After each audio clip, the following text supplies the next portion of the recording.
നമസ്കാരം. വരാനിരിക്കുന്ന ലോക്സഭാ തെരഞ്ഞെടുപ്പിൽ പ്രധാനമന്ത്രി നരേന്ദ്രമോദിയുടെ സ്വന്തം പാർലമെന്റ് മണ്ഡലമായ വാരണാസിയിൽ അദ്ദേഹത്തിന് റെക്കോർഡ് വിജയം നേടിക്കൊടുക്കാനുള്ള ശ്രമത്തിലാണ് നിലവിൽ BJP പ്രവർത്തകർ.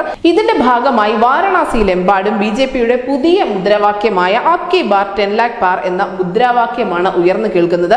ഇത്തവണ ഏറ്റവും അധികം വോട്ട് നേടുന്ന MP-ആയി പ്രധാനമന്ത്രി നരേന്ദ്രമോദിയെ മാറ്റുക എന്നതാണ് തങ്ങളുടെ ലക്ഷ്യമെന്ന് വാരണാസി സിറ്റിയിലെ BJP മേധാവിയായ വിദ്യാസാഗർ റോയ് മാധ്യമങ്ങളോട് പറഞ്ഞു.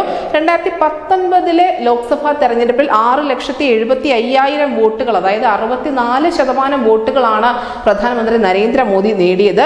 2014 ഉണ്ടായിരുന്ന 5,81,000 വോട്ടുകളേക്കാൾ 7.25% വർധനമാണ് 2019 രേഖപ്പെടുത്തിയത്.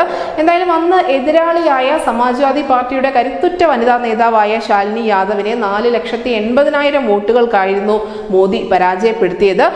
ഇതിനു മുൻപ് ഇത്തരത്തിലുള്ള ഒരു റെക്കോർഡ്, അതായത് ഏറ്റവും കൂടുതൽ വോട്ടുകൾ നേടിയ റെക്കോർഡ് ഉള്ളത് CR പാട്ടീലിനാണ്. 2009 ഗുജറാത്തിന്റെ BJP തലവനും നവസാരിയിൽ നിന്നുള്ള MP-യുമായ CR പാട്ടീൽ 9,73,000 വോട്ടുകൾ നേടി വിജയിച്ചത്. അതുകൊണ്ട് തന്നെ പ്രധാനമന്ത്രി നരേന്ദ്രമോദിയെ ഇത്തവണ റെക്കോർഡ് വിജയത്തോടു കൂടി പാർലമെന്റിലേക്ക് അയക്കുക എന്ന ഒരു വലിയ ദൗത്യമാണ് വാരണാസിയിലെ BJP പ്രവർത്തകർ ഏറ്റെടുത്തിരിക്കുന്നത്. വാരണാസിയിലെമ്പാടും NDA 400 സീറ്റുകൾ കടക്കണം, അല്ലെങ്കിൽ BJPക്ക് 370 സീറ്റുകൾ നേടണം എന്നതൊന്നുമല്ല പ്രചരണ ആയുധം അല്ലെങ്കിൽ അവിടുത്തെ ഏറ്റവും പ്രധാനപ്പെട്ട മുദ്രാവാക്യം. മറിച്ച് പ്രധാനമന്ത്രി നരേന്ദ്രമോദിക്ക് ഇത്തവണ 10 ലക്ഷം വോട്ടുകൾ ഉറപ്പിക്കുക എന്നതാണ്. News desk city Malayalam.